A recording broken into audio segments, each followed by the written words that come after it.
दोस्तों, आपने सड़कों के बीच बने डिवाइडर पर लगे पेड़ और झाड़ियों को तो देखा ही होगा। ये बड़े ही सुंदर दिखाई देते हैं। पर दोस्तों, क्या आपने कभी सोचा है कि इन पेड़ पौधों को सड़कों के बीच लगाने का क्या मतलब है?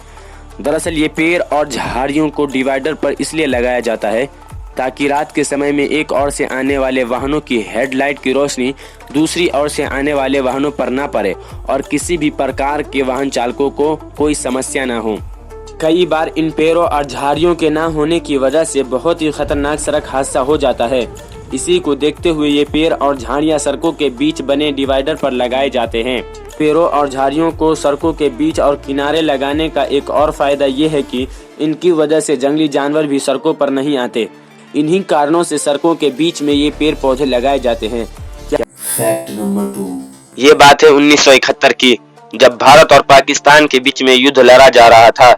तब पाकिस्तान के लड़ाकू विमान भारत की सीमाओं में घुसकर आगरा तक पहुंच गए थे, क्योंकि उनका टारगेट आगरा का ताजमहल था।